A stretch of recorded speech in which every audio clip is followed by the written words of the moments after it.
క్రీస్తునందున్న ప్రియులకు ప్రేమతో వందనాలు తెలియజేస్తున్నాను. ఫిబ్రవరి నెల 1వ తేదీ 2024. ఈరోజు దేవుడు మనకు చేస్తున్న వాగ్దానం ఏమిటనగా సామెతల గ్రంథం 28వ అధ్యాయం 18వ వచనం. యథార్థముగా ప్రవర్తించువాడు రక్షింపబడును. ఆమేన్. నా ప్రియమైన సహోదరి సహోదరులారా, ప్రతి ఒక్కరికి యథార్థమైన జీవితం చాలా అవసరం. అయితే ప్రస్తుత దినాలలో విశ్వాసుల దగ్గర నుండి బోధిస్తున్న సేవకుల దగ్గర వరకు చాలా మందిలో ఈ యథార్థత లోపించింది. ప్రతి చిన్నదానికి అబద్ధమాడటం, మోసపూరితమైన జీవితాలు జీవిస్తూ యథార్థత లేనటువంటి నటనా జీవితాన్ని, యథార్థత లేనటువంటి మోసపూరితమైన జీవితాన్ని జీవిస్తూ ఉన్నారు. కనుకనే వారి వారి జీవితాలలో అభివృద్ధి, ఆశీర్వాదం కొరవడింది. ఈ మాటలు వింటున్న ప్రియ సహోదరి సహోదరుడా, ప్రభు మనతో అంటున్నాడు, యథార్థంగా ప్రవర్తించువాడు రక్షింపబడును అని. లోపల కోపము, ద్వేషము, బయటికి ప్రేమగా మాట్లాడటము, ఇది వేషధారణ జీవితం ప్రియులారా. పైకి చూడటానికి తెల్లటి వస్త్రాలు ధరించుకోవటం, లోపల పాపపు తలంపులు కలిగి ఉండటం. ఇలాంటి మనస్తత్వం గల మనుషులను, ఇలాంటి జీవితాలు కలిగిన విశ్వాసులను, సేవకులను దేవుడు ఇష్టపడటం లేదు.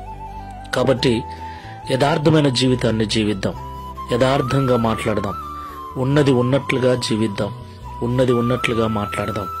దాని వలన కొందరు దూరమైనా సరే, కొందరు మనల్ని వ్యతిరేకించినా సరే, యథార్థమైన జీవితాలు జీవిద్దాం. ఎందుకంటే తన దృష్టికి ఎవరైతే యథార్థంగా నడుచుకొనుచున్నారో వారిని బలపరచుటకు యెహోవా కనుదృష్టి లోకమందంతటా సంచారము చేయుచున్నదని లేఖనం సెలవిస్తుంది. కనుక అబద్ధపు జీవితాన్ని, వేషధారణ జీవితాన్ని వదిలేసి యథార్థమైన జీవితంతో జీవిద్దాం.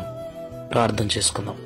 కృపా సత్య సంపూర్ణమైన యేసయ్య, పరిశుద్ధమైన మీ నామమునకు స్తోత్రాలు చెల్లిస్తున్నాం. యథార్థమైన ప్రవర్తన కలిగిన వారు రక్షించబడతారని, యథార్థంగా జీవించే వారిని ఆశీర్వదించుట కొరకే నేను చూస్తున్నానని ఈ ఉదయకాల సమయంలో మాతో మాట్లాడినందుకు వందనాలు. అవును తండ్రి, ఈ మధ్య మనుషులలో యథార్థత లోపించింది. అబద్ధపు జీవితం, నటనా జీవితం, మోసపూరితమైన జీవితాలలో విశ్వాసులు సహితం, సేవకులు సైతం బ్రతుకుచూ ఉన్నారు. అది ఎవరికి మంచిది కాదని ఈరోజు మమ్మల్ని ప్రేమగా హెచ్చరించినందుకు స్తోత్రాలు. ఈ ప్రార్థనలో ఏకీభవిస్తున్న మేమందరము కూడా ఇక మీదట యథార్థమైన హృదయాలు కలిగి, ఉన్నది ఉన్నట్లుగా మాట్లాడుతూ, ఉన్నది ఉన్నట్లుగా ఖచ్చితమైన జీవితాలు జీవిస్తూ, తద్వారా నీ కృపను పొందుకొని నీ ద్వారా ఆశీర్వదించబడినట్లు సహాయము చేయమని, ఈ దిన వాగ్దానమును మా అందరి జీవితంలో నెరవేర్చి మీ నామమును మహిమపరుచుకునమని యేసు నామములో ప్రార్థిస్తున్నాము తండ్రి. Amen. Praise the lord. God bless you.